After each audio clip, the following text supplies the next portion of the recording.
আসসালামু আলাইকুম, কেমন আছেন সবাই? আশা করি সবাই ভালো আছেন। আজ আমি গজা মিষ্টি বানিয়েছি, তো চলুন ভিডিওটা আপনাদের সাথে শেয়ার করি। এই গজাটা কিন্তু খেতে ভীষণ ভালো লাগে। তো প্রথমে একটা বাটিতে আমি 1 কাপ ময়দা নিয়েছি। এর মধ্যে আমি বেকিং সোডা দিয়ে দিচ্ছি 1/2 চামচ এবং 2 টেবিল চামচ এখানে রান্নার যে তেল সেটা দিয়ে ভালো করে এটা আমি ময়ান দিয়ে নেব। এটা যত বেশি ময়ান দেওয়া হবে ততই খেতে ভালো লাগবে। তো আমি বেশ কিছুক্ষণ এরকম করে মিশিয়ে নিয়ে তারপর এর মধ্যে আমি অল্প অল্প করে পানি মিশিয়ে একটা ডো তৈরি করে নেব। খুব বেশি পানিও দেওয়া যাবে না, অল্প অল্প করে এটা মেশাতে হবে। তো এরকম একটা ডো বানিয়ে এটা আমি রেস্টে আধা ঘন্টার জন্য রেখে দেব।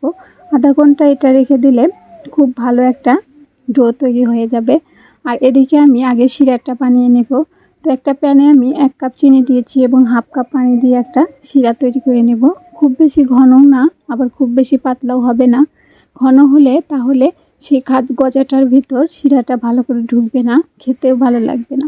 তো দেখুন বলক চলে এসেছে। এভাবে আমি কিছুক্ষণ নেড়ে চেড়ে শিরাটা তৈরি করে নেব। আমি মাঝে মাঝে একটু দেখতেছিলাম যে কীরকম আঠালো হয়েছে কিনা। তো হাতের সাথে একটু চিটচিটে ভাব হয়ে আসলে তখন এটা আমি নামিয়ে নেব। এরপর সেই আধা ঘন্টা রেস্টে রেখেছিলাম সেই ডোটা দেখুন কতটা মসৃণ হয়েছে।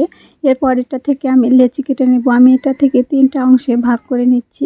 তো একটা অংশ নিয়ে আমি একটা পিঁড়িতে নিয়ে এটা আমি হাতের সাহায্যে একটু ছড়িয়ে নিচ্ছি।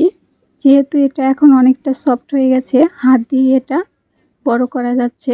তো এভাবে আমি কিছুক্ষণ এরকম করে বড় করে নিব এবং মাঝখান দিয়ে একটা ছুরি দিয়ে কেটে আবার উপরে রেখে চাপ দিয়ে দিয়ে চারিদিকে মাথা আটকিয়ে দিব, না হলে এটা ভাজার সময় খুলে যেতে পারে।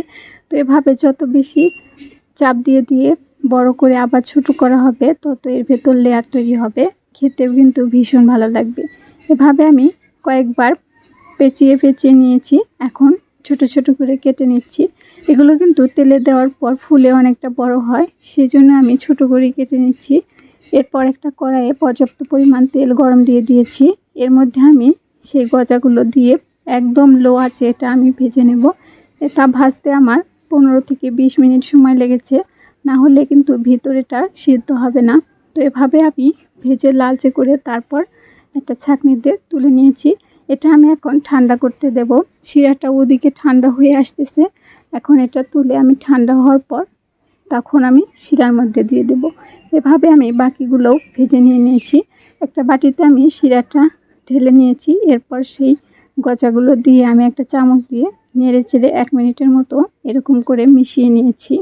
তারপর এটা শিরা থেকে তুলে নিয়েছি। দেখুন কতটা সুন্দর হয়েছে। আজ এ পর্যন্তই, সবাই ভালো থাকবেন।